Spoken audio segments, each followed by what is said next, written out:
Now, in respect to the visit by the French President Emmanuel Macron in Kenya and the East African region as well, a bag of goodies for Kenya. We have seen more than $2.3 billion worth of infrastructure contracts have been signed between Kenya and France. Among other contracts, we just want to take a look at what we should expect as Kenyans going forward in terms of the bilateral trade ties, how our economy can be revamped with this, and as well as the regional sustainability as well. In studio, Owen Koimburu, many thanks for making time. He is the managing partner of Mazars Kenya, an international integrated and independent firm specializing in audit, accountancy, advisory, tax and legal services. They actually mainly assist major international groups, entrepreneurial and small medium businesses, private investors and public bodies as well at every stage of their development. All right, now let's just start, Owen, by taking a look at trade in Kenya. According to the World Integrated Trade Solution, we recorded a negative trade balance of around $10,942,000 US. Now, with the recent memorandums of understanding signed between Kenya and the French, what does this economically mean for Kenya going forward, not just in terms of infrastructure or manufacturing, but a holistic look at the economy? Thank you, Jesse. I think you need to look at it not just from the recent happenings and the visit of the French president, but look at it from what is going on globally to start with. If you look at what is going on in the US and with the Trump administration, that has focused for the last couple of years very much on America first, and therefore it means that a lot of funds that were flowing through into this country and the region in form of donor aid has slowly come to an end, as it were. And if you recall, when our president went to address the United Nations conference in New York, I think the emphasis was that fact that Africa is ready for trade. Africa is slowly getting out of that situation of donor funding, and therefore we are ready to trade with international trade partners. I think one also needs to look at what is going on in Europe. There are some crises that are going on, especially with Brexit, and therefore that creates an opportunity here for new agreements, new tariffs, new contracts between Kenya and European Union, as it is now, mainly perhaps without UK. Yeah. And therefore I think what the French government has done is to move in to fill in what can really be called a vacuum, and I think for Kenya it's critical that we are now going to have to start new agreements. We are in a position of spelling out our terms in the new agreements and not being held back by the previous agreements that we were operating with. So from a trade and investment perspective, I see this as opening a new chapter where we are putting emphasis much more on trade than support, than aid. But if you look at the four pillars that the president or the government has spelled out in terms of food security, in terms of manufacturing, in terms of healthcare and affordable housing, these contracts that have been signed ought to translate at a value chain of production, filtering through big companies and to the small and medium enterprises in Kenya. All right. So I see quite a lot of potential for trade for Kenyan companies all around. Okay, it's good you mentioned the Big Four agenda, especially since manufacturing was somehow prioritized between this meeting by both presidents. And manufacturing, it's definitely a key pillar in the Big Four agenda. We have the PSA Group, which is the second largest manufacturer in Europe, setting an assembly right here in Kenya. In terms of economic growth, and let's look at this in the regional aspect in terms of stability in the East African community. What does this mean in terms of deeper penetration in the local and regional markets, since we have a couple of industries being set up right here in Kenya? I think, yes, there will be manufacturing of the primary products, for example, motor vehicles. That is something that we are restarting because it was there before. The essence of this initiative is Kenya is a gateway to the region. So if you look at where we are compared to the rest of the East African region, Kenya is well placed to be able to penetrate the market, the rest of the East African markets, and manufacturing is by and large a very, very key player in economic development of any country. You can and you are bound to score high gains through the manufacturing sector, because not only does it support the final product if you're looking at the motor vehicle, but it supports a whole chain of other suppliers. If you look at a motor vehicle, what it comprises, there will be other supported. Of course, it's important that whoever is coming here for an initiative like that, the government needs to be careful that we also capture elements of local components of manufacturing, so that it's not just imported materials that go into it. Okay. But there is also the supply side, because labor will not be imported. Even if there is a manufacturing plant that is setting up here, they will bring completely knocked down components, for example, for motor vehicles. But the rest of the labor, the components, will be sourced locally. And therefore, I see a great gain in terms of technology transfer, a great, of course, gain in terms of people getting employed.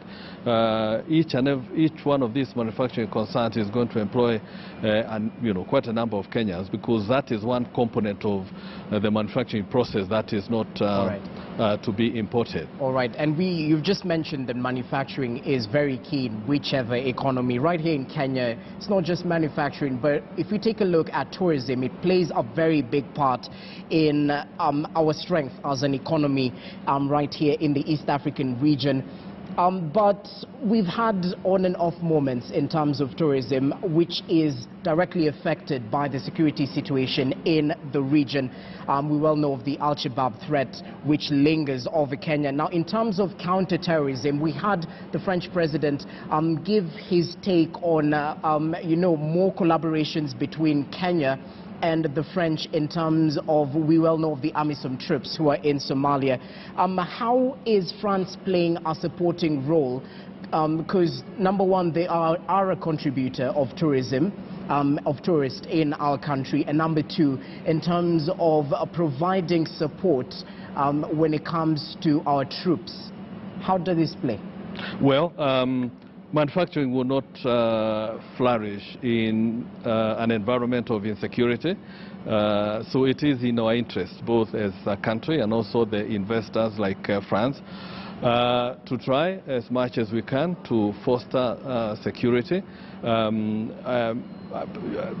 France, of course, has been a victim, of course, of terrorism, and therefore there is an area of collaboration that we as a country would gain from collaborating with them.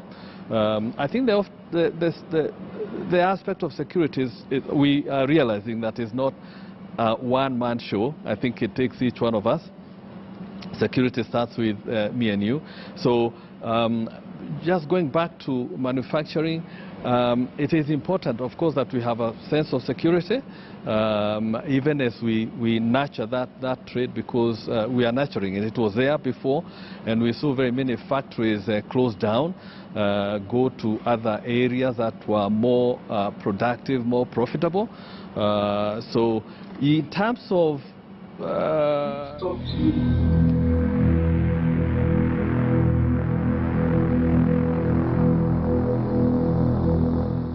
in the first place, most of the time it was infrastructure. Most of the time it was the aspect of utilities like power, where power was very expensive. And therefore, with an effective, good collaboration, then we should see manufacturing, for example, the cost going down. Okay. Infrastructure is there in terms of the SGR. All these are items of components that should encourage manufacturing, not just large manufacturing, but even small manufacturing by Kenyan companies. So we stand to gain from these agreements of security. The aspect of tourism you mentioned, again, tourism will not flourish if there is insecurity. So it's important that we collaborate at that level of insecurity to ensure that we have I think the important thing is to secure our borders as much as possible. But it does start with us as Kenyans to start with. You appreciate that for them to get into the country, even Al-Shabaab, it takes a Kenyan to be able to support them. But those are my feelings in terms of supporting them. Manufacturing, infrastructure, and tourism is important that we have a secure environment. Yes, and as we conclude, one thing I noted is that France right now stands as the 17th largest trading partner with Kenya. Now, you mentioned that, there's a keen interest in, picking up from its pieces. It was very dominant, especially in Anglophone countries back in the day. Yes. France as a trading partner and a supporting partner as well. But right now, we have the aspect of the East who have vested interests in Africa. We well know of China making inroads, not just in Kenya with the SGR, but we also have France right now also trying to pick up the pieces. How does this play out? Because Kenya is trying to move out from the donor-relying country to a trading partner. How do we play our pieces right to ensure that, yes, we have all these countries looking to Kenya as trading partners, but to ensure that Kenya also gets the largest piece of the pie? Jesse, that's a very important point, because, of course, if you're not careful, we'll continue then being a place for raw materials, and people get raw materials and go out of the country with raw materials. I think it's an issue that sits very squarely on the policymakers. All these contracts need to be reduced to a document that you look at and see that every clause does benefit. We've got to be looking at a win-win situation.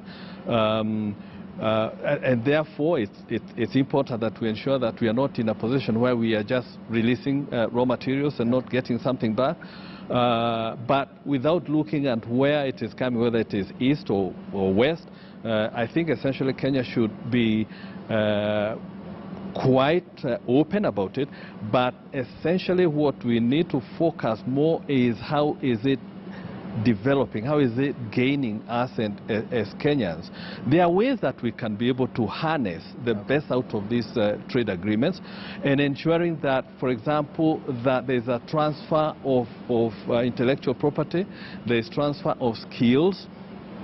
That is extremely important, and also the fact that the labor component of all these projects is coming from here.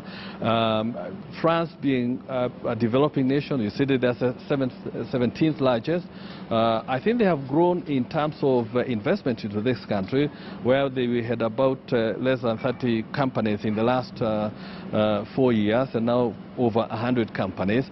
It shows the growing interest that Kenya is gaining from other countries. You mentioned they are Francophone countries. That's where they started. This is new beginning for them. And we need to look at what can we get out of these agreements as much as possible. And therefore, it's a win-win situation if we study the agreements properly and ensure that there is more that is left here in the country than going out of the country, ensuring that there are agreements of transfer of skills, transfer of intellectual property, and of course payment of necessary taxes that needs to remain here and develop the country. Well put. Owen Koimburi, many thanks for making time. Managing Partner of Mazars Kenya. We'll definitely get more time to discuss a lot of other issues and avenues to look at, because it's not just in terms of the economy, not just in terms of trade. They're also putting more into research, being an education partner with Kenya, as well as the environment, which France definitely has keen interest on. Many thanks, Owen.